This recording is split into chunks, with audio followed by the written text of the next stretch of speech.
Дүние кезек. Бір күні жас келіншектің үйінде 4 жыл қақиғаннан қақиып, сақал мұрты қырылмаған ауласы бір жұға ұқсап тұрған кактусы гүл ашыпты. Тосыннан күтпеген қуаныш. Неге осы елдер мені тас жүрек қатыгез санайды екен деп ойлады жас келіншек. Бәрі өтірік. Тас жүректің кактусы гүлдемес еді. Гүлдеген кактусын ойлап, ол метрода қабағы шытылған бір ер адамның аяғын байқаусызда басып кеткені.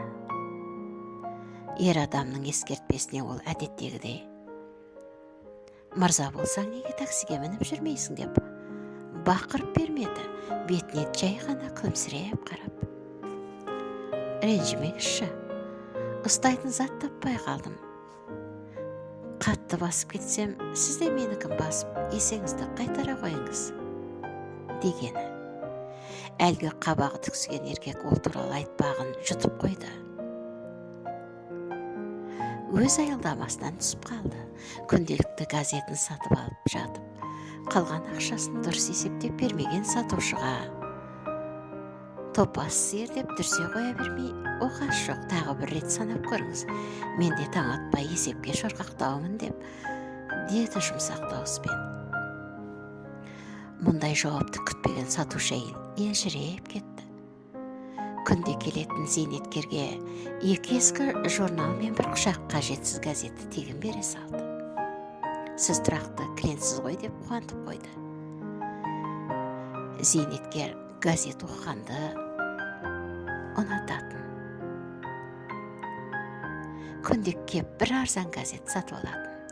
Әрине, сатылмай қалған газеттерді шығынға балап қайтып өткізу тиіс еді. Дегенмен ереженің бәрін айналып өтудің амалы табылар деді. Көңілі тоқ қария үйіне бір құшақ газет журнал құшақтай келді. Жоғарғы қабатта тұратын көршісіне күндегідей балаң піл сияқты тарсылдатып жүреді. Демалуға мұрша бермейді, дұрыстап тәрбиеле деп зекімеді. «О, қызыңыз өсіп кетті ғой, әкесіне тартқан ба? Әлде шешесіне ме? Түсініксіз, бірақ айдай сұлу болады. Оған көзім анық жетеді» деп мақтап қойды. Көршісі қызын балабақшаға апарды да тіркеу бөліміндегі жұмысына кірісті. Кешегі күнге жазылып, бүгін кеп тұрған кемпірге бас сабырсымады. «Жарайды, уайымдамаңыз, мен де кейде ұмытшақ болып кетем. 1 минут күте тұрыңыз, дәрігер қабылдайым екен, біліп берейін» деді.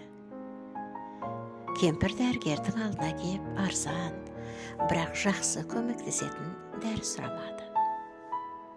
Әдеттегідей: «Осыдан дұрыс дәрі жазбасаң, Страсбург сотына жүгінем» деп қорқытпады да. Күрсінді де: «Мен әлі алжи қойғам жоқ. Кәрілік емделмейтінін өзімде жақсы білем. Сізге күнәра жұмысқа асыққандай келе бергеніме ренжи көрмеңіз, дәрігер» деді көңілі босап. Дәрігер кешке үйіне беттегенде сол кемпірді есіне түсірді. Жаны ашып кетті. Мына күйбең тірлікте ең маңызды дүниені үнемі кері ысырып жүреміз деп ойлады. Бір сәттік шабыттан қанаттанып, жол үстіндегі дүкенге кіріп, тортты таңдап, бір десте гүлді қоса алды да үйге емес, мүлде басқа жаққа тартып кетті. Үлкен үйдің жанына кеп 3-ші қабатқа көтерілді. Біз үнемі құмсалғыштағы балалар секілді бірдеңені бөлісе алмай жүреміз. «Мен саған торт алып ем, бірақ үстіне портфельді қоям деп езіп алыппын» дегенмен езілгені оның дәміне аса әсер ете қоймас деп ойлап тұрмын. Гүлді де саған алдым, алайда оны да мұшып тастаппын. Сол портфельмен суға салса қалпына келер, қалай ойлайсың? «Иә, міндетті түрде қалпына келеді» деп жауап қатты есікті ашқан сұлу келіншек. «Біз қазір оларды тірілтіп аламыз. Менде керемет жаңалық бар, білесің бе?